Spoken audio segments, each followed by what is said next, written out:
Yep. Well, hi, everyone. So happy to be sitting here with Kevin MAKELY. He's the CEO and lead producer at his company, Papa Octopus.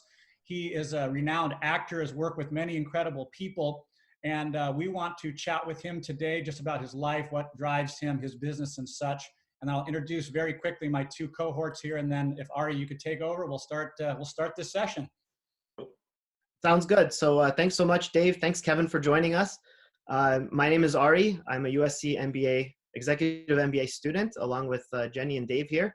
And Jenny, go ahead and say a couple quick words about your background, and then we'll jump right in. Yeah, hi, my name is Jenny, also at USC. Come from the entertainment background, mostly on the studio side, doing marketing. Just excited to speak with Kevin and kind of get his thoughts as a producer and an actor. Cool. So just real quick, I mean, Kevin, it's going to probably take a few hours to get really into your life story, but I mean, I know that you're from a different coast. We're here on the West Coast, and I know that your humble beginnings are on the East Coast. So, if you want to just start off with how you started, I know you're from upstate New York, but I'll let you go from here and tell us just a little bit about how your life started. How my life started? Wow. My mother and my father. I knew it was going to go there. If you haven't been taught this already, I don't think I'm the guy that needs to teach it to you. But Yeah. we'll advance a couple of years. Yeah. I grew up in Poughkeepsie, New York, which is about a little over an hour, a straight shot up the Hudson River from New York City. My mom is from the Bronx. I have a lot of family from Long Island. I was actually born in Long Island. So I'm a New Yorker, and grew up in New York. I've been out here for about 13, 14 years or so, who keep, every day melts into the next out here in beautiful sunny California. But so I grew up, a single mother and just a brother. We didn't have any money. My mom had to work 3 jobs. She had the job before she went to work, and then she had a 9-to-5, and then she had a night job. And my brother and I were left up to our own devices most of the time, because she had to work hard to put food on the table. And that's really what spawned my love for movies, because our family time when she got home in between jobs was she made dinner. We sat down in front of the TV and watched Star Trek at 6 p.m., the reruns. Right. So my love for all things sci-fi started there. And then the weekends was family movie time. So I'm an 80s kid. So we grew up, we saw every movie that came out that weekend, in the movies, and we waited in line to see, Star Wars and Empire and Jedi and Raiders of the Lost Ark and E.T. and every other movie that came out, The Wrath of Khan. And, there's certain movies that trigger me still to this day. Like, if I wanted to think of The Wrath of Khan, if I see The Wrath of Khan and the scene with Spock and Kirk and, you are and will always be my friend, and that whole thing. I cried then. Literally cried. Yeah. Through the plastic. Yeah. Yes. Oh. Totally. Oh. You and I, we're going to be good friends. Oh, yeah. I totally get that. Go on. Yeah, I love it. So, that was my love for movies. And then my mother is a musician, or was, she still is. She plays piano. And just, Crosby, Stills and Nash and Bob Dylan and Mitchell and The Doors and Led Zeppelin was always playing in the house, So I'm a big, I'm a big heavy metal fan. Yeah. But classic rock and like that old folky rock, Crosby, Stills and Nash is still one of my top 5 favorite bands of all time. It, doesn't go well with Slayer, but but to me, I can listen to them interchangeably. So that's where I got, my love for everything there. I started out as a musician. My mom bought me a bass when I was 14. My brother plays guitar. My mother plays piano. So I actually have some basses on the wall. Oh, yeah. I had these. That was the red one is the second bass I ever owned. It's a vintage 73 Rickenbacker 4001. Oh yeah. For a long time. It's a great bass. Yeah. I got it actually because I'm a big Rush fan, and Geddy Lee is my biggest influence. Geddy Lee. And he plays a Rick. Or he used to play a Rick. He doesn't play. He plays a Fender Jazz now. But okay. See, you can't open up the can of worms for me because I will just talk. Hey. And we can talk music in the 80s, man, because we're going to get back to the heavy metal thing. We're going to talk about Priest and Iron Maiden in a little bit by the end, okay? Just so you know. Okay? Cool. Awesome. Yeah. We'll go through the little, this is the what I'm listening to this month collection. Okay. My records, I don't know if you can see them. Those are records. Yeah, the 12-inch. Vinyl. It's, this is my little section. This is where Daddy has his space. Yes. Behind the couch is what that is. But anyway, I digress. So I was into music for a long time and never really thought the acting thing or producing or anything was even attainable. You know, you never thought of it that way. Those were the larger than life people out there on the screen, and they were doing their thing. And I was playing music, and you know, so we were doing music, and I was in bands playing, and you know, I was in all kinds of different bands. And so we hopped on the train. We went to New York City. We waited in line for like 8 hours. Finally got in a room, and there was Woody Allen, and you know, and they're doing like a cattle call for movies. For a movie called Celebrity. You know, waited 8 hours, had my 2 minutes, but I gotta say, Woody Allen, he gave me that 2 minutes. Like, you know, somebody in front of me, somebody behind me, people out the door. And, you know, it was all about me for that, you know, how are you? What's your name? Do you have a picture? And I just basically had like a Polaroid, you know, here you go. I didn't know a headshot or anything. Gave it to him, and then that was it. And I left, and like, I don't know, 5, 6 weeks later, could have been 2 weeks, could have been the next day. I don't know. That time is, you know, but got a call, and I got the gig. And it was just like a featured extra role, you know, in a movie called Celebrity. The scene, you know, scene was with Charlize Theron. There's a whole bunch that went on. There was a shot earlier. There was the Noxzema girl. I can't remember her name, but I don't know if you remember her at the time. The curly hair and the good eyes.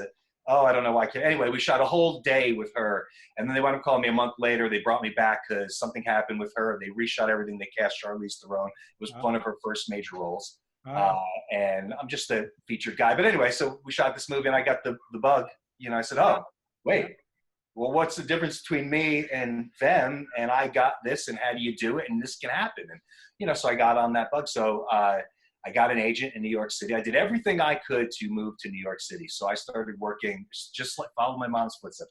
I was working 3 jobs. I got a job in New York City as a personal trainer, because I've always been into the fitness thing and the personal training and all that. And I worked a security job in Poughkeepsie, a security job and a bartending job. So 2 nights a week I was bouncing, 2 nights a week weeks I was bartending, and then every day from 6 to like 3 p.m. I was working in New York City as a personal trainer. So I didn't sleep from, you know, my early 20s. I didn't sleep for like 2 years. So I made enough money to move to New York City, because I got an agent, and the agent said, if you're not here, you'll never, you know, if I need you for an audition tomorrow, you know, or today, I mean, today in like an hour, 2 hours, and you have to get on the train and get here, you're missing opportunities. Doesn't happen every day, but you're missing opportunities. And I have 100 clients that will be ready as soon as I call them. You know, so, you know, if this is what you want to do, this is what you need to do. So I did. And I had to wind up having to leave the band, because you just can't, you know, a band, and I love it, and I obviously still play if I'm not in a band, but a band is 150% commitment. I mean, you have to commit, and you have to commit to your bandmates. You have to commit to practice and gigs, and you know, it takes all your time. And I couldn't balance the two. And I'm a 150% kind of guy. I don't do anything half, right? So you know, I don't even do anything 100%. I do it up here or the one in these businesses, and you guys all know. If you're not, I mean, I'll even say from your persistence from getting me to do this interview, you operate at that level. And there wasn't any hesitation on my side. It's just juggling everything around, and you know, and if you weren't as persistent as you were, this probably wouldn't happen. And again, not on a personal level. It has nothing to do with that. It just happens. It has to be in front. I don't have anybody. You know, you didn't go through my PR people or my agent or anybody. You went direct to me. So it was like, you know, it's hard to juggle all that stuff. We finally did it, and because it kept coming back in my face, you know, I was like, let's do, and we did it. So thank you for your patience. You're welcome. So just a quick half step back, Kevin. What's that? My question is, you know, you mentioned going to New York, and you know, clearly you went to this cattle call. But I guess in that moment, you know, where did you see yourself in 5-10 years? You know, clearly you had a hope and dream, and, you know, standing in line, right? And just playing the numbers game and operating at that 150% level. You know, where did you see yourself? What were your, I mean, you talked about your inspiration, but, you know, where did you see yourself at that moment? It's great. Good. Thanks for, well, yes. Unfortunately, I saw myself as a movie star. You know, I thought I went for my first audition. I had a cattle call, I got it, and I wasn't just, I was an extra, you know, I was background, but I was featured. I mean, I had a whole thing, you know, and then I was so featured that they brought me back to do it again when they reshot it. So I thought, oh, well, this is, you know, it's going to be work, but it's going to be easy. I mean, if it was, the first one was that easy, and a very harsh reality, it's not that easy. And it's a lot of persistence, and it's a lot of hard work, and it's a lot of no's, and it's a lot of, you know, sit here and wait until I'm ready for you, and that could be a year, you know, or it could be an hour, it could be, you know, it's just a lot. You're in the only control you have over this business is yourself and what you bring. That's it. That's a you great know, your persistence. I mean, if you're acting, you better be good. You know, you have to be at the top of your game. If you're getting in the room, you know, you have to perform. You have to be able to do it. It's not, people think acting is easy. And it's not. It's you know, I mean, listen, it's not brain surgery. You know, it's not rocket science, but you know, but it's tough, and all aspects of the business are very tough. People think it's an easy business. It's not. You know, there could be easy things once you break through, but getting there is it's not, and maintaining it's not. It's constant work. Awesome. And you know, so yeah, unfortunately I thought, yeah, this is what I'm doing, you know. So I mean, I got that gig, and then I put all my resources into moving to the city. I moved to the city, and I was there for almost, you know, I guess 8 years or so before I moved to California to continue to pursue, and then another 12 years, you know, until we got here. And so you know, it's a lot of work. It's a lot of work. So yes, to answer your question, I thought I was going to be a movie star at that moment. This is what's happening. We're doing this. Well, what's great is you committed to it. You actually made the commitment right then that so many people would drop out. And let's face it, in this world, it's hard to find commitment to anything. I don't care if it's family, a job, the food you're eating, right? But you actually committed to one of the hardest, I'm not saying this to blow smoke, like you just said, it's got to be one of the hardest professions where you're constantly being rejected, right? Cutthroat, on and on. I don't know the business if I'm talking to you for, but you still committed to it, and look at where you are, right? I mean, you took it and you worked it, and you paid your dues. So, I mean, you really are a success story, which is why we're talking to you. I mean, this is great. Oh, thank you. Yeah. I appreciate it. You know? So, yeah.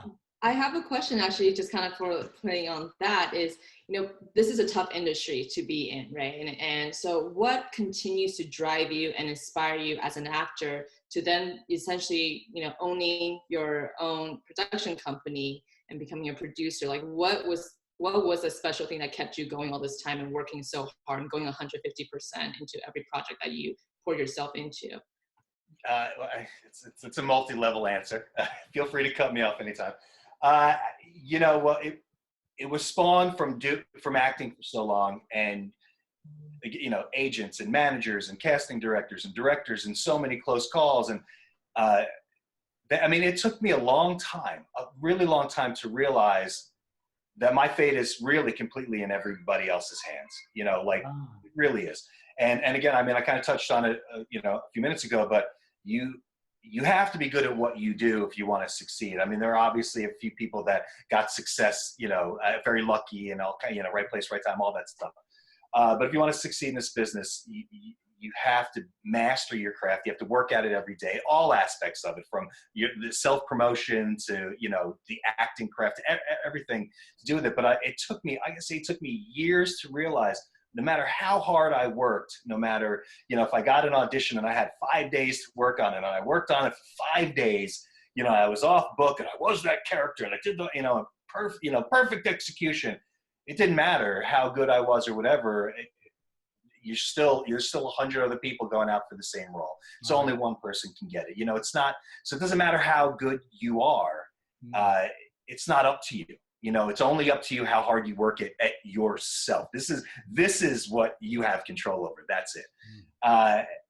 So, you know, as a guy that, you know, again, that drives in 150% and does, you know, every day, one foot in front of the other. I mean, I do have long-term goals, obviously, but I never put a time limit. And I tell everybody, there is no time limit on your goal or your dream, right? There's no expiration date on it. So you don't say, I'm going to give it a year and we're going to go for it. Because if that's your dream, you know, you could say that's your goal. My goal is a year, and if I don't hit it, we'll reassess the goal. That's fine. But if it's your dream, if it's your passion, if it's what you want to do with your life, there is no time limit on it. You just work hard every day until you either can't do it anymore or you get to where you want to be. And I got to tell you, when you get to where you want to be, your priorities and your goals have changed. You already want to be here. You know, you're trying to get here the whole time. You get there, you're like, oh. And I think that's really what drives me in this, is that, you know, I could have, you know, we released a movie called Big Legend a couple of years ago. It's doing really well. You know, it's a monster movie. I star in it. It's a little Predator. It's a little Jaws. It's a little all the things that I love. Lance Henriksen is in it. I get to work with Adrian Barbeau. And I could have said, oh, I did it. I made it. Movie's out, you know, and that wasn't it. That came out. And by the time it was released, I wasn't even thinking about that movie anymore. We were already 2 movies deep into something else. And even with Badland, the success, I mean, it's huge. #3 on Netflix. And I mean, the success it's phenomenal. And I appreciate it every second, but I'm already working 2 projects deep on what's next. I can't focus. I mean, I'll capitalize. We're talking because of Badland. Obviously, it's amazing. I love it. It's a blessing, but I'm already, you know, 2-3 projects in, expanding the business, doing everything we can do. Yeah. I'll back up. What was the original question? Well, yeah, no, what inspired you and kept pushing you to continue as an actor that you eventually, you know, translated to Papa Octopus as a CEO and kind of as a producer as well? Right. So go back a bit. So I have no control over getting cast or getting hired. Again, only control of what I bring into the room when I do that. And then it, you know, it led me to believe, well, who are the people, you know, to think like, who are the people that are, you know, control? It's casting directors, it's producers, it's agents, it's you know, directors, it's all that. What are they doing? They're making movies. And somebody had told me a long time ago, you know, probably 10 years ago, you need to make your own content. You need to make your own content because, you know, that you can do. I'm like, I'll make my own content for what? And where's it going to go? What are you going to do with it? How am I going to, oh, you can't, you know, and you know, just kept like embedding in my brain, how do you make your own content? What do you do? And then with the digital age and the streaming and everything, it made it like leveled the playing field for everybody. So I got together a group of like-minded people and said, you know what, like, you're a director and you're a writer and you're a you know, a camera operator, you know, director of photography, and you're a producer and and everybody is a master. And, you know, these talented people, you know, talented people, and in the same boat as me, you know, working so hard and trying to get somewhere. So why don't we get together and make our own stuff? So we did, and we started doing it. And then quickly learned that, okay, now you have a product and you got somebody to put this money into it and it's sitting over here. Now what do you do with it? Like, oh, we made the content. Now what happens? So then quickly learning the business side of it and getting a distribution deal, you know, and you know, when you pour your heart and soul into something and you have like-minded people, and obviously you have budget constraints and whatever, but you make the best product you can, and the heart comes through to the screen and, you know, captures people a little bit. You know, you have a little something, and you play fair in a genre, you know, that people are going to watch anyway. Even if it's terrible, people are going to watch a monster movie or a Western, or, you know, they'll watch it once at least. You know, you capture them with the genre. But we managed to make okay stuff, and we attracted Sony Pictures Home Entertainment. We got a deal. And then, you know, very small deals. And then that, you know, that kept, you know, compounding, and we kept climbing the ladder. So it was the drive to take my destiny into my own hands. And can't do it by myself. So let me find like-minded people that want to do that. And then once we got it together, I mean, we did this movie called A Reckoning. Not our best movie, but it's beautifully shot. It's beautiful. We literally slept in tents in Oregon, raining and snow. I broke a rib shooting. Don't tell the Screen Actors Guild. After me, you know, and continued to shoot. I mean, I broke a rib shooting the first day, slept in a tent for another, you know, like 8 days, rode a horse. I had to fall with a, you know, like 100-pound fur coat into water. It almost pulled me down, all this crazy stuff. And we shot, you know, that for, I mean, nothing to get the principal photography in the can. We did everything we could to get that movie in the can. That footage got us the deal with Sony Pictures. Just that footage. And then we wound up adding scenes with Lance Henriksen and Meg Foster, and we built upon this thing that we made. You know, you can see in the final product, you know, the poor budget, and you can see, you know, where it lacks, you know, but the heart is there and the talent is there. You know, it's just a budget, you know. So you do everything you can. So we took it into our own hands, and as we climbed the ladder. So now what keeps me going is you know, the fans. I mean, people like you guys, you know, that keeps me going. The drive to continue this success. Where can this go? When I started, it was an audition and a dream and like, oh, I'm going to be a movie star. Now it's not really just about being a movie star. It's about being a working actor. But ultimately, what I want out of the whole thing, obviously success will take care of my children and all that stuff, but is to give back to the fans the way that I get when I, you know, like just what we talked about, that scene from Wrath of Khan immediately makes you feel that, right? I mean, we both put our hands up to the screen, like, yes. You know, like, yes, we did it. Yeah. And to be able to give that to other people, you know, growing up, like, you know, now we're in a position, you know, where we're growing, can we make content that will resonate with people and give back those kind of feelings? That's what I live for. That's awesome.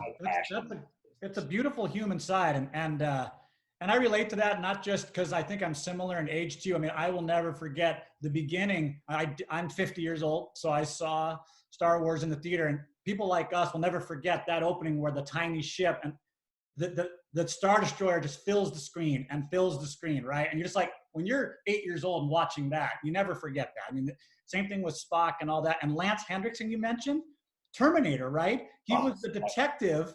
Right, he was. He's all smoking, he's like this, and eventually gets shot by the Terminator. And it's just like this, I mean, he's gold, that guy. Which brings me to my next question, Kevin. So you've literally acted, like to pivot from what both Ari and Jenny have said, you know, you start in this cattle call line, you get the part, and you know, 15, 20 years later, you are literally hiring, you know, Academy Award winners like Mira Sorvino. You're working with Bruce Dern. You're working with Lance. You're working, even Trace Adkins, right? I mean, you must feel like your own private acting class at certain times with these people a little bit. I mean, what's it like to get these people and work with them? It's, I mean, it's a gift. It's amazing. It's humbling. You know, I tell you a little story about Lance Henriksen. You know, we hired Lance Henriksen, a bit of fan for, you know, Terminator, right? I mean, obviously wasn't a fan of his when Terminator came out because he was doing a role like I did in Celebrity almost, and that was his kind of start, you know. Yeah. You know, rising up the ranks, getting a little bigger role every time. But it's Lance Henriksen, and you know, huge fan. You know, Aliens and everything else. Yeah. He did this movie Hard Target, and I was a huge Van Damme fan back in the day, and that movie blew my mind. It was, you know, John Woo directed it, and it was just so amazing, and he was the bad guy. And we're actually shooting back to back. 2 different movies, right? We're doing A Reckoning and we're doing some scenes for Big Legend, and we're doing them in the same week. So we got him to do 2 movies almost at the same time. So we're shooting A Reckoning first, and I'm not in any of those scenes. So I'm producing and talking, and, you know, and I'm doing that. And then there was a day off in between. We're doing some, you know, some photos and whatever, and he comes in, and then we're doing our day where it's he and I. And I don't know if you've seen the movie, but it's, you know, it's at the end, and I'm in a hospital bed, and I get up and I talk, and he starts over here, and we have this whole moment, and you know, we're working most of the day, and he's off in the corner, and he's in a wheelchair, and he comes closer and closer. Now we're at this point where it's he and I, we're doing this thing, and literally we're doing it back and forth. We do this take, and I lean up, and I'm like, I shot it, I stabbed it, I set the son of a bitch on fire. And he looks right at me, and he goes, so you just pissed it off. And we had this, you know, this moment, and then cut, and I'm like, and all of a sudden it bubbles up inside me. Oh my God, I'm working with Lance Henriksen, right? Like, and it happened, and I try to contain it, and I'm staring in each other's eyes, cut, and I'm there, and I'm gonna swear for a second because be true to the story, but. So you can bleep me out, but I literally stopped, and he kind of leans back in the chair, and I'm just hanging there, and I go, holy shit, I'm working with Lance Henriksen. It like just came out. It just came out, and everybody started laughing. So I don't think it's ever going to get old. I don't think I'm ever going to not be that fanboy, but you do have to keep it together. But I can elaborate a little bit more about Bruce Dern, who I love. Bruce Dern is an acting class. It's an acting class. It's a master class. And if you're not prepared, if you're not at the top of your game, he'll tear you apart. And not with his words. He won't tell you. He won't whatever. But He throws you a curveball. He wants to make sure you're listening. He's been doing it, 50, 60 years. I mean, he's 84 years old. He's been doing it, He's the only actor to ever kill John Wayne. So, I mean, and he'll tell you the story. He's been around, since, Marilyn Monroe and everybody else, he knows, he worked with everybody. I mean, it's Bruce Dern. He's one of the last, I mean, who's left? De Niro, Bruce Dern, Al Pacino, Jack Nicholson, like that's it. Yeah. That's it. Who's left? So, these icons, these guys, the dinosaurs of the business. So we're acting and, you could say something, the line could be, what did you have for breakfast or what, and he'll say, what did you have for breakfast? Or what did you have for dinner? Or what did you have for lunch? And your line back is, oh, for lunch I had whatever, for breakfast I had bacon and eggs. And like, that could be the written line. And a lot of actors, they focus on what is their line. My line is, I had bacon and eggs for breakfast. That, his line is supposed to be, what'd you have for breakfast? I say bacon and eggs, Then we do a take and Bruce says, what would you have for dinner? And I can't say, well, for breakfast I had bacon and eggs. I have to say, oh, well, I had a hamburger and a salad. Or what, I'm obviously being mundane and what the lines are, but I'm just trying to make an example. Yeah. And he would do that consistently. And if you're not listening as an actor, if you're not in the moment, if you don't know what your intention is, if you don't know what the scene consists of, if you're just there saying your lines, you're lost. He'll eat them. Interesting. You can't survive that way. And I think he does it to, because Bruce, he knows the intention of the scene. He doesn't even need to know the lines. He knows what he's trying to say. He knows how to move the scene along. So he's saying whatever he needs to say to move the scene along. Okay. And if you're not listening, if you're not paying attention, if you're not the master of your little world and what you're doing, it's going to shut you down. And again, I think he does it, and he'll never admit it, or maybe he will, I don't know, but I think he does it to make you better, to make you a better actor, to make the scene better. He's been doing it so long, so I think he'll give the line, and if he doesn't think you're connected, he'll change it. He'll throw you a curveball to keep you on your toes, to make you better. And I appreciate that about him. I think he's amazing. It was the best learning experience for me, just working with Bruce Dern and, few scenes, for a few days. And I learned so much as an actor, just to listen better, to really hone in and just take it all in, take your time. Right. It was like a masterclass of working with Bruce Dern and Mira Sorvino as well. I mean, yeah, right. Academy Award winner. I mean, Wes Studi, I loved him in Heat. He was fantastic. He was in Hostiles with Christian Bale. In a way, like all the things that they learned, all your co-stars, Kevin, in a way, it is what they've learned from working with Al Pacino or whoever is also going to come and rub off on you. Just like Bruce Dern all the way back to Marilyn Monroe or John Wayne. In a way, he's teaching you things that he learned from them. And that's got to be like a powerful thing to feel and hear. It was amazing. He said to me after, he goes, pretty good, kid. He was like, I only saw you acting twice. And I was like, first I was like, and I'm like, I get it. Because you're not acting, you're being truth. He was like, but that's good. It took me 60 years to learn how to not act. Yeah. Wow. Okay. I take that as a compliment. That was pretty cool. It was pretty cool. Ari, you had a question for him, or maybe it was Jenny, about like the business side. You had separate questions. Who wants to take that first? Well, I can start before we get into pure business. I would say, clearly you have a very inspiring story, Kevin. I love how you're authentic. You're very self-motivated, self-disciplined from what I hear. I'm a little curious about, if there's any formal mentor you had, or, maybe you had kind of a floating mentor in different chapters of your life, along the course of 20 years. But, could you speak to maybe any moments where, they say like never meet your heroes. Clearly that's false here, right? I mean, you met plenty of your influences and they were all great. So I'm just a little curious about, especially in the business world, we talk a lot about having mentors and coaches along the way, because, you could be the best at anything, right? And what the right thing to do is, but someone who keeps you accountable and kind of gives you those tidbits of wisdom. I got into bodybuilding. Bodybuilding is a very solitary sport. Martial arts, very solitary. It's your thing. Acting, very solitary until you're acting with other people, obviously. So I was my own motivator myself because I had nothing.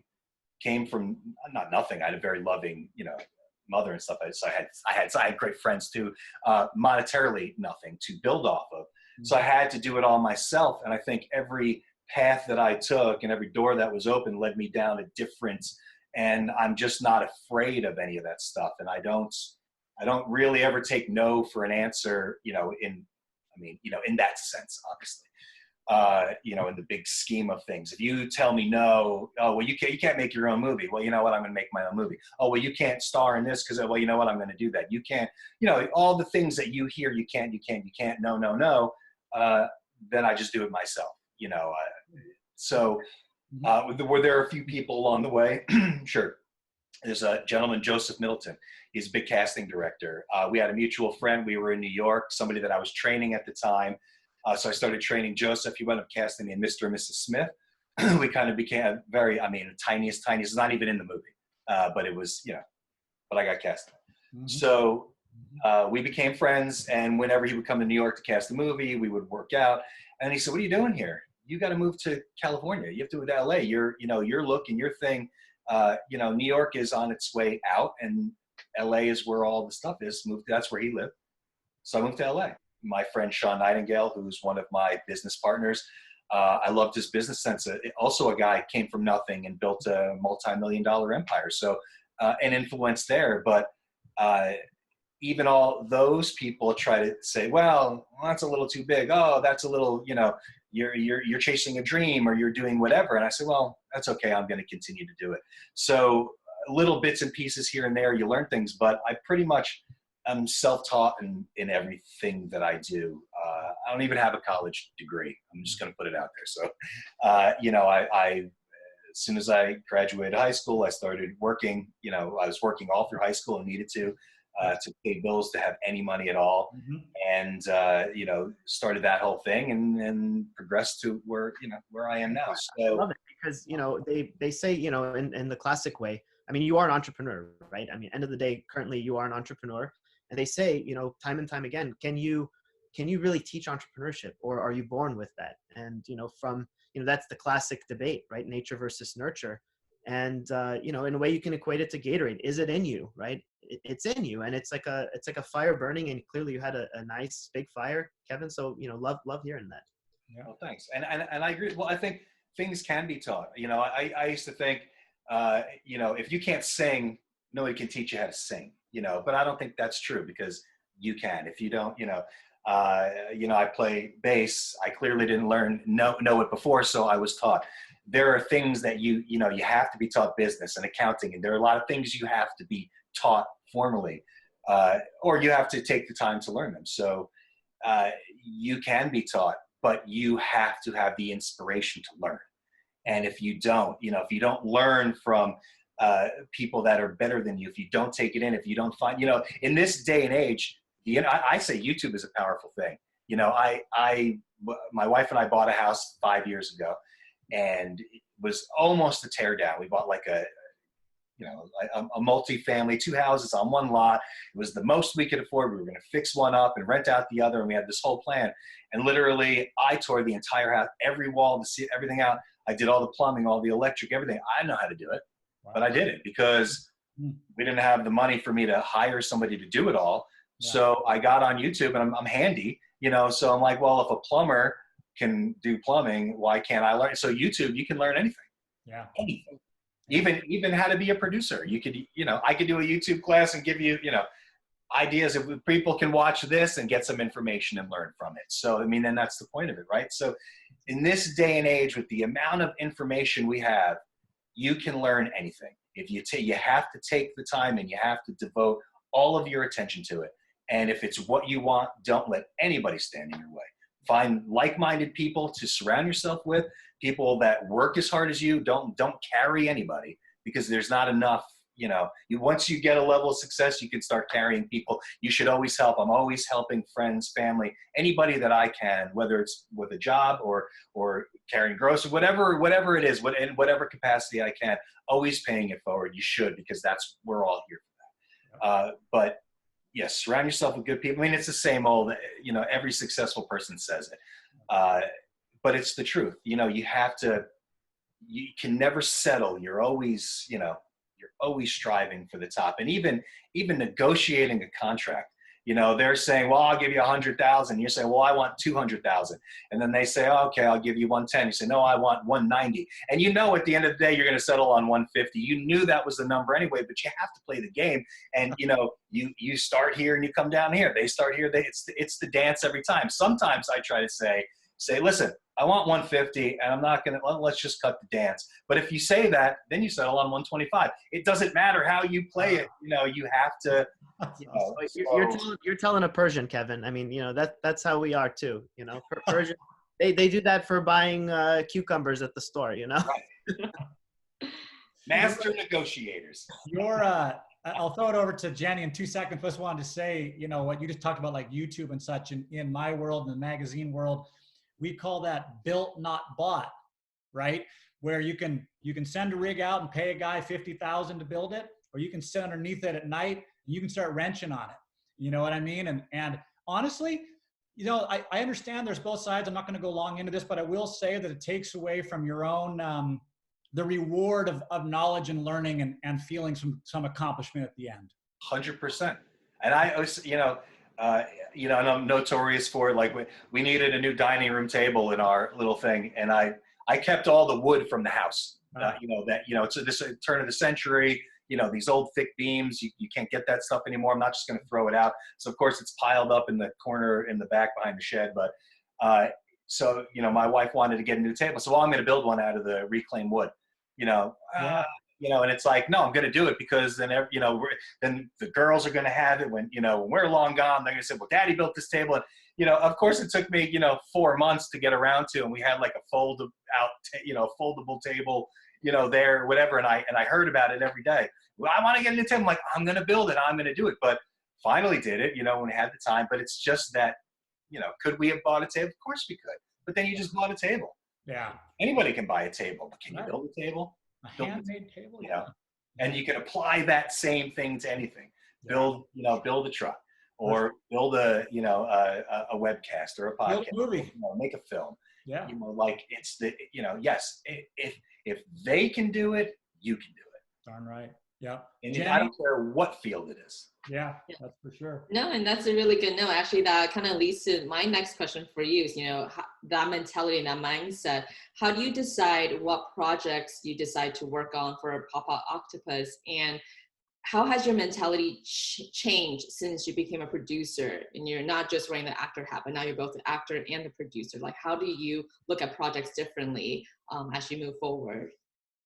It's again, multi-level question. So if I must say, I started the company to be in the movies, to make movies that I wanted to be in. So, you know, and that hasn't changed. Obviously, moving forward for the success of the company, because we've grown almost out of that, I can't star in every movie we do, right? It's just not, I mean, it's not a winning formula, but I can star in all the movies that I want to do. So first and foremost, when looking at a project, does it fit me, you know, as an actor? That's one thing.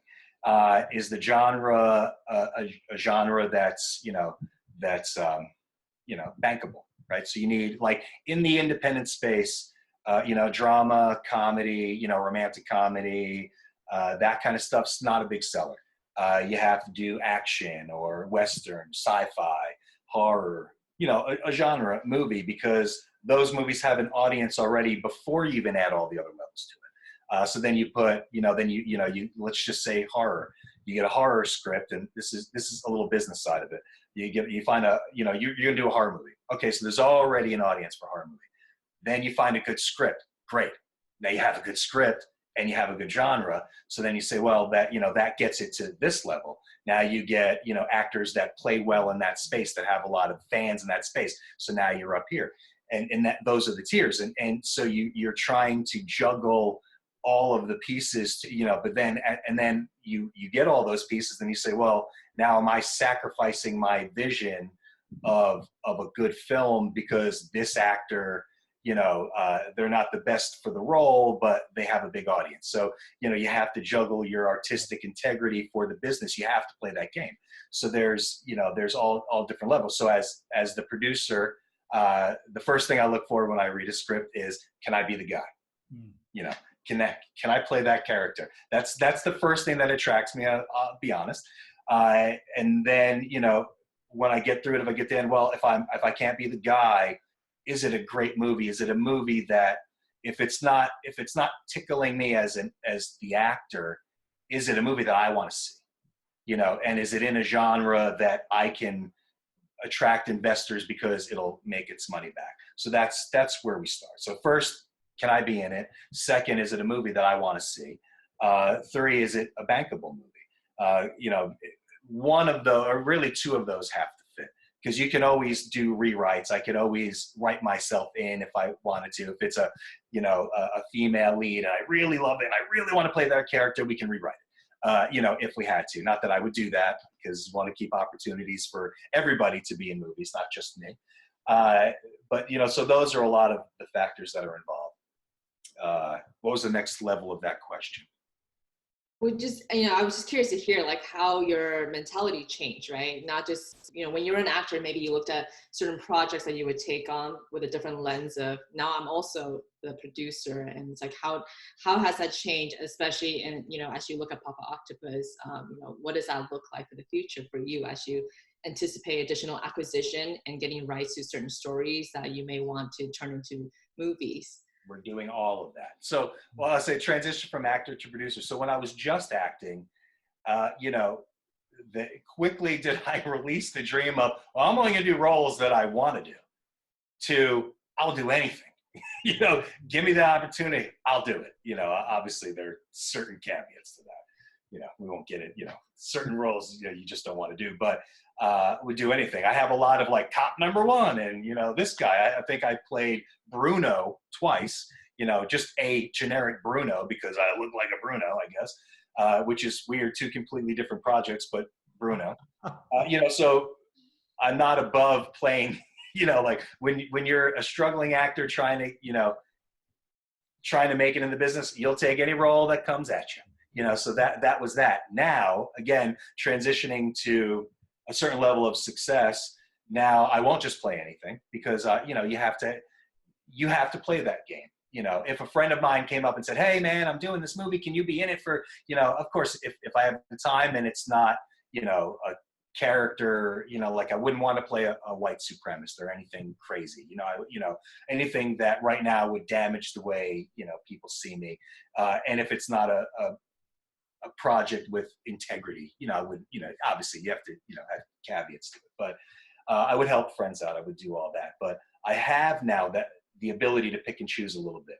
So the actor in me, you know, I leveled up as an actor with the ability to pick and choose my roles a little more, but I'm really more focused as the producer, and the producer overlooks the actor, which is me. So as the producer, I say, oh yes, I can hire Kevin for this role, you know, because this is a great role. I would love to see myself, Kevin, in this role. So I did change directions a little bit, going from I'll take anything because I need the credits and I need to move up and I need a paycheck, to picking and choosing. You know, it's a really nice feeling when people now submit scripts to me, you know, and say, hey, you know, I wrote this and I was thinking of you the whole time, or, you know, oh, I have this script and you would be great for the lead. I mean, I get these, and it's so humbling as an actor, but they're sending it to the producer, because if I was just an actor, actors don't just get scripts, you know, big actors obviously, but they don't get unsolicited stuff. So people are sending producer Kevin, but they know I'm both, and they're sending me scripts, you know, to see if I will, you know, obviously help produce it, but they want to see me in the movie. So it's a really cool feeling, and it's a feeling I'm trying to get used to. I don't know if I'll ever really get used to it, but it's really cool. So yeah, there was a huge shift in the dynamics of the whole thing, for sure. Yeah, incredible. Awesome. Thank you. That's really insightful. I think it's, you know, as your career transition, and clearly you're still very passionate about the industry, and it comes across not just from an actor, right? You're picking, what does the role fit you? What is your brand? What is the message you're trying to send out to your fans? But also from the producing side too, is what is good for that vision down the line, that for something that you're building. It's your business. It's you know, what you love to do. So it's great to hear that insight. And it's cool too, and it's like, you know, we went from those small movies and we got a bigger deal at a company called Cinedigm Entertainment. And that's where our little indie drama that we made a while ago was our first thing that they released. It was one of the first movies we made a while ago. Finally got released. Beautiful little movie called Swell. Small indie. It's a beautiful little movie. And then we did Badland through them. And then they're a much bigger company. They released it theatrically. It was a bigger company. We were signing an output deal with them and made it very clear in the beginning that I'm going to be in the movies. You know, like you're signing a deal with us because you like what we do, and for a great price point, we can turn out really high quality movies that, you know, can make you money. If you want to work with us, I'm going to be in the movies. And we kind of laid that groundwork, and it was very important because we had a lot of stress, you know, in the beginning where, you know, again, I had other partners involved, but we were all, you know, it was a writer, director, that was his job. And it was a producer, that was his job. And it was the composer, that was his job. And my job was producer, actor. That was my job. That, you know, so, you know, the writer director writes and directs, and I act and I produce, and, you know, and that's what we did. And the bigger it gets, the more people want to put their fingers into it, you know, and start controlling things. And then it's like, well, Kevin, you're not as big a bankable star. Nick Cage should play this role, you know. So if you want $2 million to make this movie, Nicolas Cage has to play that role, you know, and you can't be in it, but you can produce it. Not really what I want to do, you know. Getting to that point now where we're making bigger things and I'm producing bigger things. So I am going to take side steps because I want to grow the business. You know, there's no reason we can't make 2 movies. I star in one and produce it, and I just produce one. You know, obviously, I'm sure I'll play a smaller role, and, you know, so I'm checking the ego a little bit, and because we have that ability now to, we're making more movies. So I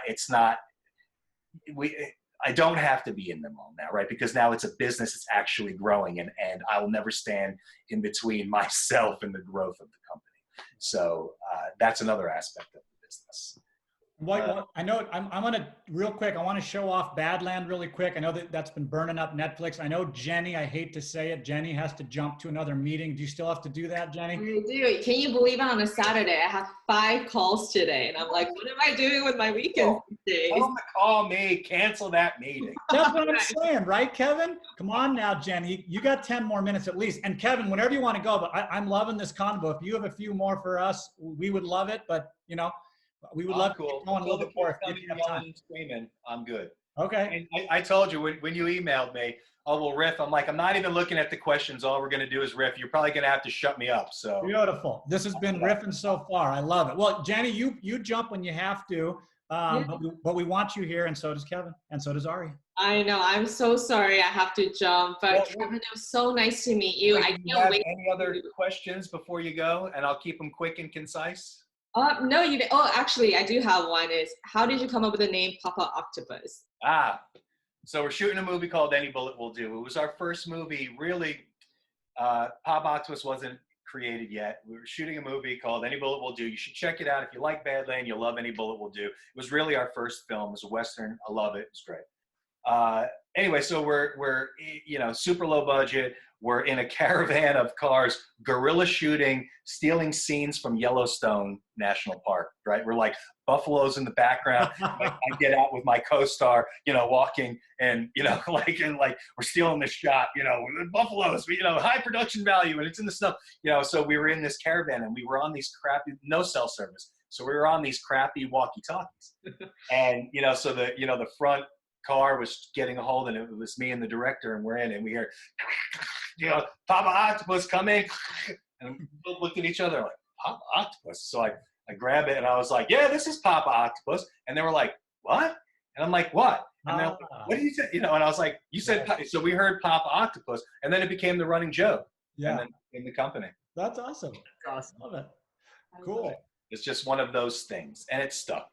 All right. And nobody forgets it. It's a what? And then, oh, I'll never forget it. So those are the organic moments, right? That it just happened that way, and you stuck with it with the crew. So awesome. Cool. Well, it was fun. yeah, thank you so much for that. And I apologize that I have to run onto this other meeting right now, but thank you so much for taking the time to chat. It was so great to hear your insights. I can't wait to just watch a recording for the continuous conversation you guys are having after I hop off. But thank you so much, and enjoy the rest of your weekend.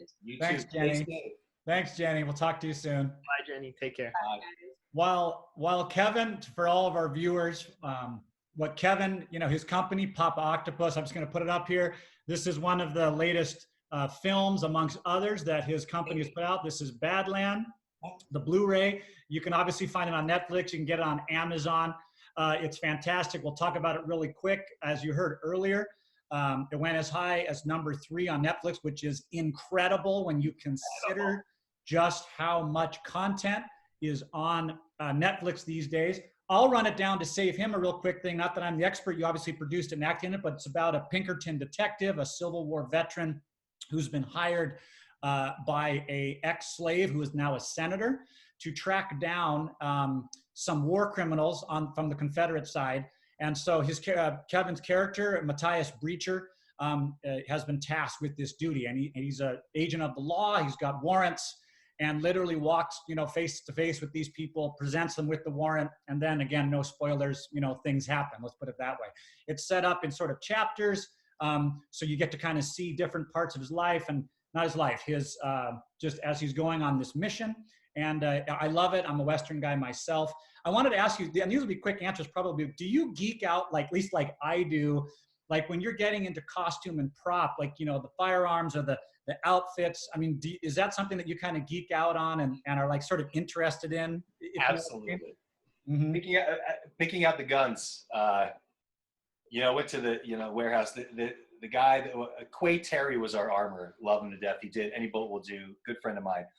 So he brought me to his friend's company. We went in the big trailer, the warehouse, the Western trailer, and literally just, and originally I just wanted I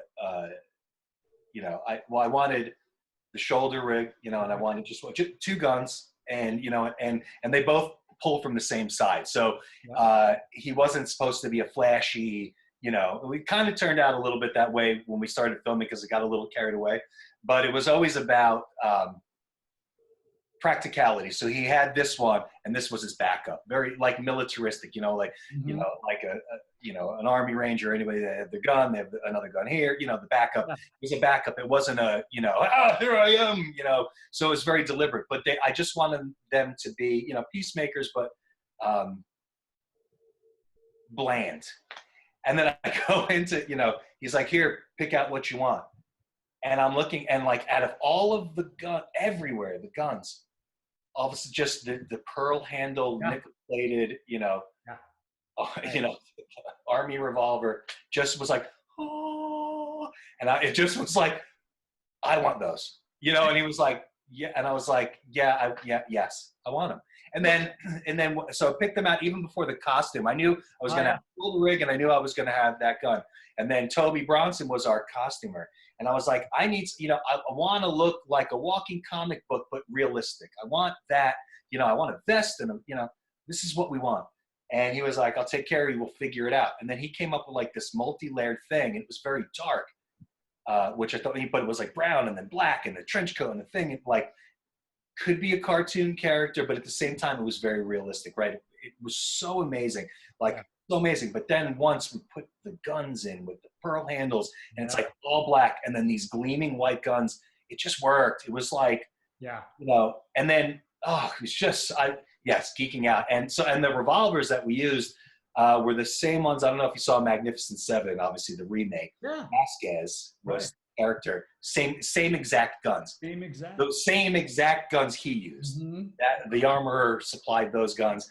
So it was cool. And he dual wielded too and did some spinning and that kind of stuff. Ari and I geeked out about it. We were talking about it, and this is really getting into the weeds, Kevin, but when you walk in for the first chapter with the general and you walk into his work shed, they filmed it in such a way that the pearl handle, revolver, the Colt Peacemaker, is here. And my first thought was that was clever because it's almost like your enemy is going to be slightly distracted looking at this bright weapon. And that wasn't what you pulled, right? When it came down to it. That's clever. It is a legitimate backup. And I know Ari and I, he's laughing because we get in the weeds on this, but the guy's staring at it, but really your hand's kind of like Han Solo putting his hand down under the table, right? You know what I mean? I'm going to be honest. I never thought about it that way. I'm stealing it from you. Don't put this in the main interview because I'm stealing. No, I'm kidding. But it's like Batman's bat symbol. Yes. You know, he's all black and he has the yellow bat symbol, and because he's all armored up, and when someone's shooting at him, Target. he's instinctually going to shoot it back. Right. That's why he does. So yeah, I mean, look at that. Yeah. And Batman also is an inspiration. He's like, you know, a Western Batman also, you know, in the opening scene. And it's Trace Adkins, spoiler alert, if you're, you know, haven't seen it. But, I mean, he's 6'5", with the voice, you know, of a buffalo. He's very intimidating. You know, every actor I work with, you know, I can work, obviously, the level of intimidation because of this Oscar winners or whatever. But Trace Adkins was probably the most intimidating person that I worked with. And I think just because he literally intimidated me. Like, he literally, like, he's giant. He turns around and, you're looking for work. And it's like, whoa, your hair blows back. I mean, that voice. Yeah. But my character is like, you know, this is what I do. This is what I've been doing my whole life. You deserve to hang from that tree. Yeah. I'm coming in to tell you. Mm-hmm. And you're either going to come quietly and, you know, or we're going to exchange fire. Listen, if I die in the process, that's the job. Mm-hmm. And I'm at peace with it. Every day, I'm at peace with it. I think I give a line like that towards the end. I kind of give that line. In the bar with that guy. Yeah. Right. Mm-hmm. Ryan Kelly. Great. Good friend of mine. But that's the character. And it gave me that ability. And, you know, I guess there's also a level because it's a movie and I know I'm not going to get killed, really. So, you know, but to walk into the situation and believe that what I'm doing is right, mm-hmm. You're wrong, I'm hanging you. It's you know, it's by decree of the court, so I'm right. You know, and the, you know, God is on my side because it's all justice and, you know, and God we trust and everything else. And you know, just, you know, it's very you know, it's black and white. You know, it's you know, there's no gray. Let me jump in, Kevin, real quick with the black and white thing. One thing I also liked about it that I think sets your character apart is two things. One, you're not just the classic laser-minded character. You, like when you deal with the Bruce Dern character, you go in and your mandate is to hang him, but you're willing to set that aside, a little surprising, and let the man basically die in his bed, and you end up living there. And sorry, you know, no spoiler stuff. You didn't live there, but you stay with him and whatnot instead of just the letter of the law. Second thing which goes with that, which I caught, and again, I geek out on this, there's a single line you deliver, which is so great. And I laughed. I don't know if you felt the same way, but after you had that fantastic fight with James Russo's hulking animal of a fighter, right? Yeah. And you win that fight, you get the crap beat out of yourself and out of him, and you win. Later, when they come and there's the shootout, you yell out, Quaid, what happened to our deal? Right. And I love that because in your head, it's like, it was handled. We dealt with it. Like, what is this? Right. And I hope you don't feel like I'm going too far out in the weeds here, but it was a great testament to your character. Like, why are we having this? We settled this as men, and now you're going to make me shoot you. Where are we going with this? I don't know. Ari, it's probably your turn anyway. Ari, hit Kevin with something. Well, we're on such a great section with Badland, but you know, just talking about the industry, Kevin. I mean, I truly respect the artists, right? And how this was really an indie movie. I just kind of want to know a little bit about your take on studios versus indies, and maybe even with this COVID pivot of where you see with just this mass group of people using streaming services now for a lot longer than, you know, we expected, right? And a lot quicker than we expected. You know, where do you see future films going? I mean, clearly we see theaters, you know, stuck right now. You know, where do you see the business model or I mean, clearly the rise of indies, but I'm just curious as to your take on the industry. I'll give you a few. I get very opinionated about this whole thing. So we'll start with the theaters. I think, well, the ones that survive are going to really survive. But big tentpole movies have really, you know, a declining business, a rise in digital, a rise in streaming, and, you know, all that has been really seeing a decline in theatrical. Unless if it's a big tentpole movie. The Avengers are, you know, huge budget tentpole movie, which really is killing indies for the theater. So, it's really killing the business because they don't make enough of those movies to sustain, going to the theater. So theatrical has kind of been on a decline. People will object to it, but on a whole, as far as the whole gamut of films, it's been on a decline, right? So I think that COVID-19 happening was the kick in the butt that the theaters needed to change the way they do business, right? And the same for studios, to change the way, because we are going to a streaming thing. We can't sustain the theatrical model, at least not with indies. So it really, I think what it's going to do is it's going to balance the scales. Like, so sure, the big tent poles will still have control where they are, but it gives indies a bigger foothold in what they're doing. It's going to balance out for everybody.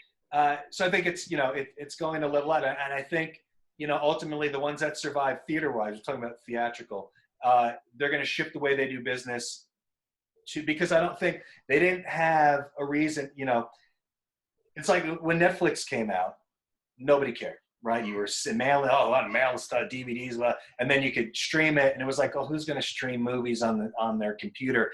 And Netflix kept developing it, and then all of a sudden they're here, and that's where everything's going. Now everybody's trying to do what Netflix is doing. They're never going to catch up because Netflix started it. Netflix created it, or they mastered it anyway. Yeah. So the theater's the same thing. They're here. They do business this way. I got to even say, when I was Badland was our first theatrical release. We had a theatrical release. I'm going a little off topic, but it's all relevant. Yeah. I learned what you have to do with a theatrical release, and there's buyers, and there's theatrical agents that the bookers they're called, and there's a whole rigmarole you have to do. So we were in 12 or 13 cities, 14 cities, and our distributor took care of that, and it was the whole there's a process. But I wanted Badland to play in the theater that I grew up seeing, the Roosevelt Theater in Poughkeepsie. Love it. And I wanted it to be there. And, I had the bookers were working on it to no avail. So I said, you know what? I'm going to call them myself. So I called him. And the guy called me right back. Al Boulay, an amazing guy. He owns the Roosevelt Theater, although he's only owned it for about 10 years. He's not the owner that owned it when, whatever. It's okay. She's back. Okay. Anyway, so I called him and he said, well, how come I haven't heard of this? What's happening? And, of course I want to play it. You're a local guy and you're whatever. But nobody even contacted. It was just the whole thing. And then to get it in there, I had to go through all these steps. So they don't make it easy. And then Frozen 2 was out. It was playing in 2 of the theaters there. And he wanted to play it, in the 8 o'clock spot on like the 4th week that Frozen was out. And Disney wasn't letting him do it. Even though the sales were already where they are. And, so there's like all these politics involved that made it almost impossible for me to get my movie in there. But we worked it out. We got it in. We had, one time slot, and, we got it in. It was great. And we sold out, or we sold, we did very well, but it was my hometown. Sure. So there's just a lot of, so for indie guys, it's tough to have everything in. Mm-hmm. So that's that. Yeah. So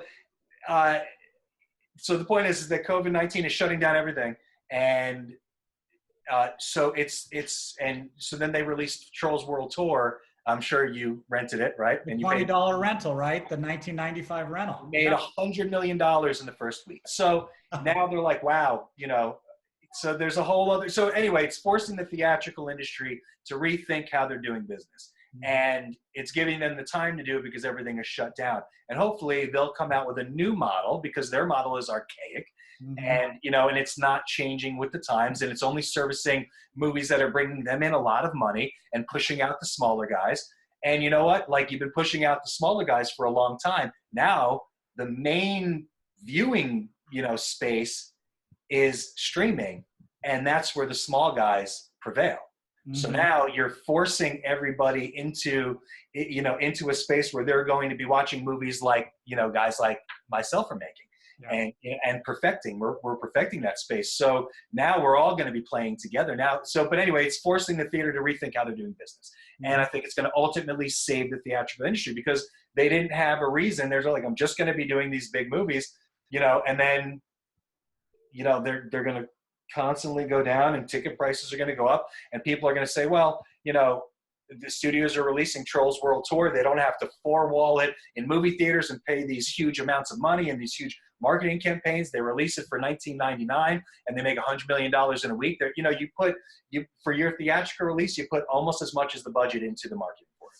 So, you know, so they're saving all this money. They're going this route. So, you know, anyway, it's changing the way everybody's doing business. And I think at the end of the day, it's forcing everybody, because the streaming is going where it's going with or without the theatrical industry. So this was the kick in the butt that the theatrical industry needed to change with the times. Yeah. So I think it's going to save it. And I hope it saves it, because who doesn't love going to the movies? So that's that part of it.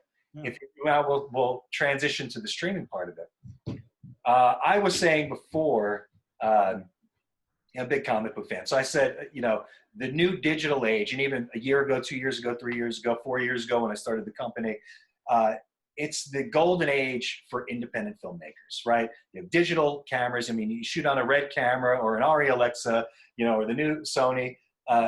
It's all digital, right? It levels the playing field. We shoot on the same cameras, that they shoot the Avengers on. It's not, you know, we're not shooting on film. You're not processing film. You're not spending all this money. You're shooting digitally. You can do as many takes as you want. You can manipulate it digitally in the editing booth. You can do all that. It's leveled the playing field. A guy, you know, like me can go out with a camera and 5 guys and shoot the same quality as the Avengers. Obviously, we don't have huge actors. Obviously, we don't.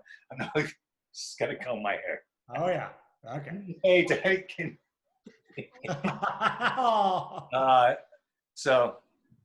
This is happening. So lost my train of thought. So it leveled the playing field for an indie guy, and then releasing on iTunes, Netflix, you know, Redbox, you know, renting as well as streaming and every other avenue. So you get, you know, I bugged out.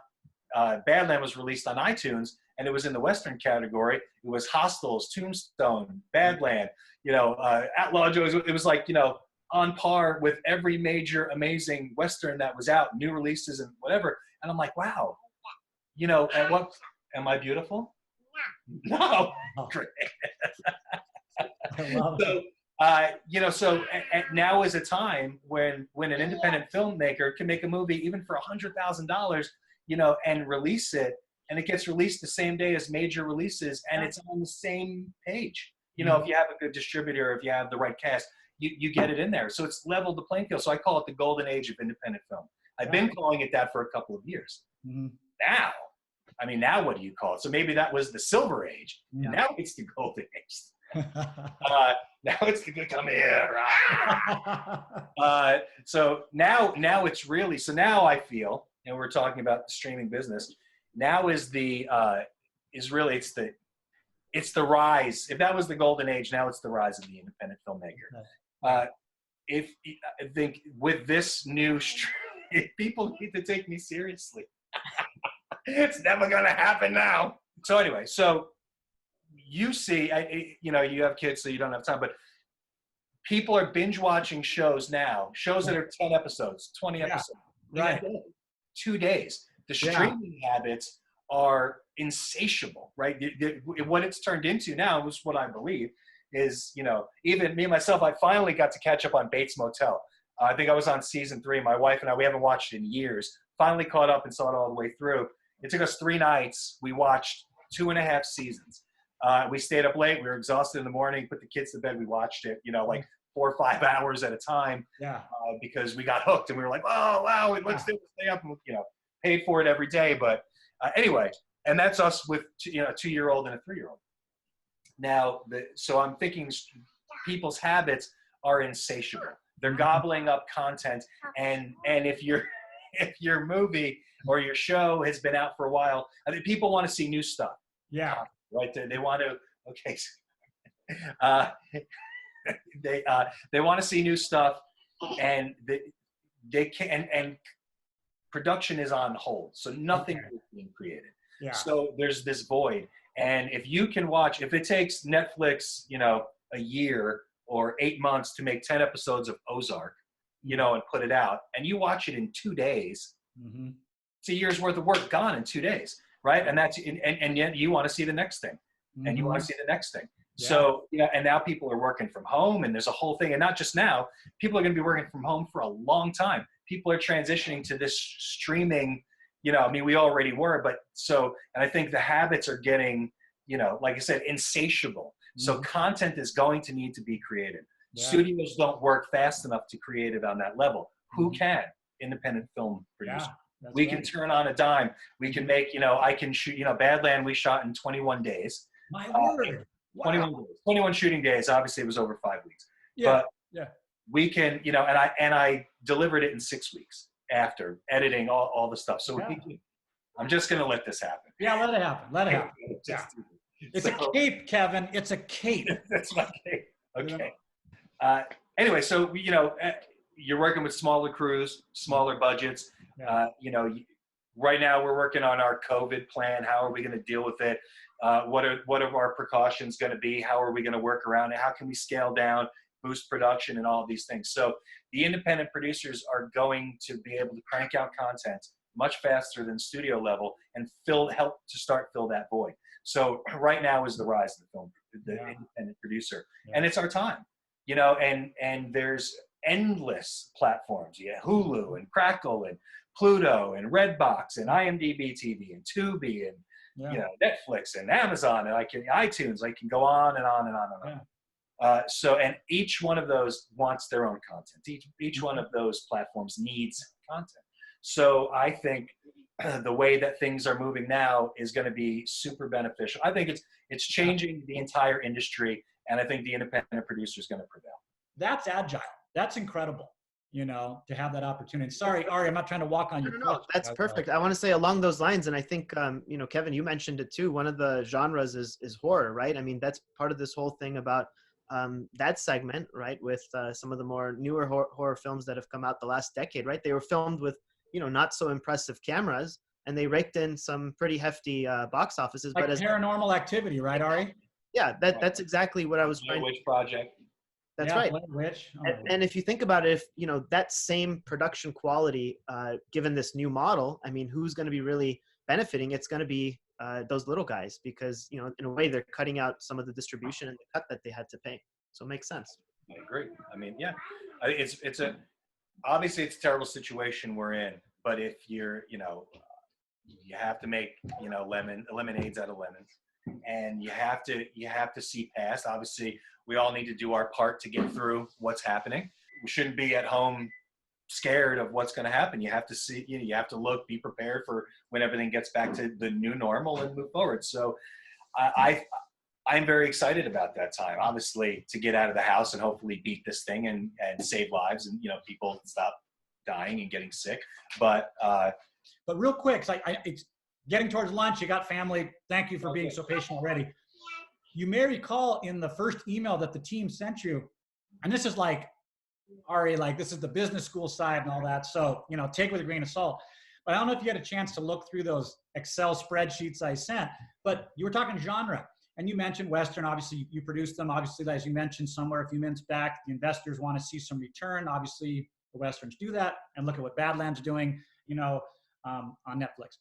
What we found, in very brief, is on the film side, the average, and I get it, real quick, I want to say that, as you mentioned, there's a lot of smoke and mirrors with film and Hollywood accounting. And barring that with the data that's available, Western films in the last 20 years have returned 187% positive from their original budget. And then for television, obviously I don't have the same numbers, and there's advertising and all things I don't even know about. But the metric we used for television was how many seasons would a Western go, right? And the average is 4.2 seasons, call it 4. So 4 seasons. So Westerns, and I'm not trying to, laser focus on Westerns, but the genre thing, especially with Westerns, like you said, they have that core audience, don't they? And not that there aren't failures in every genre, because obviously there are, but overall, I think you've hit it. And I got to throw it up for the crowd again, something like Badland, a fantastic film, Netflix proves that. When it something doesn't go to number 3 when they have so much content without the word of mouth, the viral, you got to see this, and on and on and on. And so, but that's one, since we have a limited amount of time, let's make sure that we give you a chance. And I'm personally interested, I know Ari is too, and let's hear about a couple of your upcoming projects, regardless of when they may get, back into production or whatnot because of COVID. Forget that. But tell the audience, what you're working on, what we can look forward to view that either you're producing or that you're personally acting in. But I partnered with Scott Lobdell. I don't know if you know who he is. He wrote Happy Death Day. He's a writer. I don't know if you guys are comic book fans, but he wrote in the 90s, he was creating a lot of X-Men characters. He created Onslaught, which was, Professor X and Onslaught was the whole thing. He writes Superman, the Red Hood. He's a big comic book writer. Yeah. He most recently, he created this comic called Ball and Chain in the 90s. There was just a big announcement about it. The Rock and Emily Blunt are going to play the two characters. They're going to executive produce, and Netflix is going to make this huge movie. So that's Scott Lobdell. We partnered up, and we're doing an online comic version of Badland. Oh, yes. Not of the movie, but the character. Yeah. Yeah, so it takes place before. So we were just going to do a comic, and now it's evolved into not a live action, but a motion comic. So it's like, very rudimentary, moving, and I'm going to voice Breacher. Yeah. Unofficial announcements, The Big Show, the wrestler, he's got a show on Netflix right now called The Big Show Show. He's going to voice one of the characters. I have a couple of offers out to some other actors to play the voices in the comic. Nice. And we're going to donate all the proceeds to the Actors Fund charity for COVID-19. Wow, that's fantastic. And that should be launching in the next couple of weeks. I'll actually give you an exclusive right here. Right on. Hold up. Let me see if I can find. Hold on. Oh, here. Yeah. Oh, because I conveniently just have the first cover. Oh yes. That's awesome. Oh yeah. That's the cover of issue number 1. He's holding like a Bowie knife in his mouth. It's in his mouth. Yeah, it's coming out of the water. Yeah. Love it. Yeah. First issue. When is this going to drop? So the comic version, the first issue is already done, but I'm waiting. I still have to record all the voices, waiting to get all the actors in place. My editor right now is animating. I think we're almost done with episode 4. There's 5 issues, only 10 pages each. And each page is just one page, right? So normally you have like a page with several panels on it. Yeah. So it was originally created. So Scott Lobdell created this thing called QuaranComics. So if anybody watching, if you like comics, look up QuaranComics on Instagram. Scott Lobdell created it, and it's just because Instagram you can only swipe through 10 pictures, on Instagram. So each comic is 10 pages, and just one panel each. So you could just kind of swipe through, and it's free. He created it for, to give back to the community, people, just to stay active during this time. So QuaranComics, that's where it was born. He called me up. He said, hey, can we do a Badland comic for QuaranComics? I said, absolutely. So let's do it. And then I started seeing the artwork, and, we're talking about the story. And I was like, oh, I want to make this into a motion comic, and let's, so it expanded. So when it's done, it should be about 2 weeks. I think we'll probably launch in about 2 weeks. I'll do a little press release about it. Awesome. Going to a good cause. Oh, but anyway, so 5, I got off topic. So it's 5 issues, 10 pages each, animated. Each one will be about 2 minutes. I'm not sure how we're going to release them, once a week or bi-weekly. If we could do it all at once, maybe we'll just release it as a 10-minute, little movie. But that's what we're working on. And if it takes off a little bit, obviously it's all going to charity, the first issue. But if it takes off a little bit, if I can find a home for it, maybe this will be a whole thing we do. So do one on Big Legend, our horror movie. We have endless IP, and look up a motion comic. And The Watchmen made a really good one when the Watchmen movie came out. So you can see it online on YouTube. And it's just like I said, it's the comic, but they kind of, so people move, or like, the tie will move, or like blood. It's really cool. It reminds me of like the old school Spider-Man cartoon where, it's just that very rudimentary animation stuff. And well, then real quick. Okay, let's ask some real quick questions. I'm going to start with one, then Ari, like this is like the 1-sentence stuff before we let him go. Okay, Ari, here we go. Tonight, you get backstage passes, Kevin, to either see Maiden or Priest. Who's it going to be? Maiden. It's got to be Maiden. All right, Bruce Dickinson. Ari? Maiden's my second favorite band behind Rush.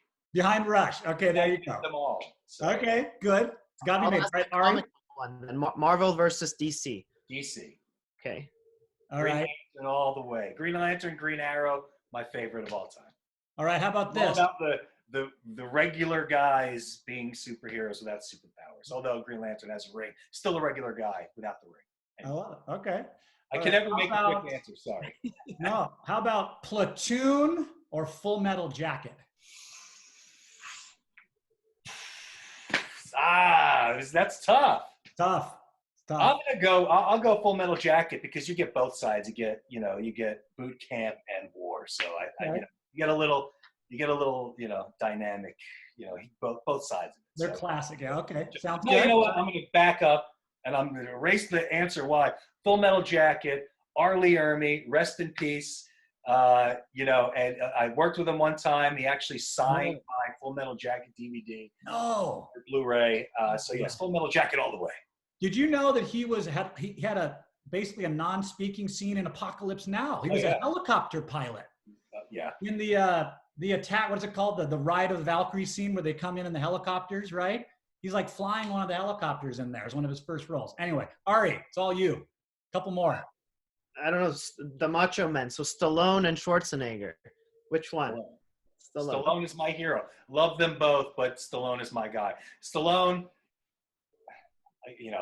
is like a father to me without even having ever met him. But I'll tell you a quick funny story. I know we're supposed to be, machine gunning these, but I got invited to go to the Terminator, not the last movie, but the one before, premiere. Not as like, it was like, anyway, I stood on the side of the red carpet or whatever, and Stallone showed up and walked in front of me, and I was like geeking out, flipping out. And then he caught up to Schwarzenegger, and right in front of me, the two of them hugged.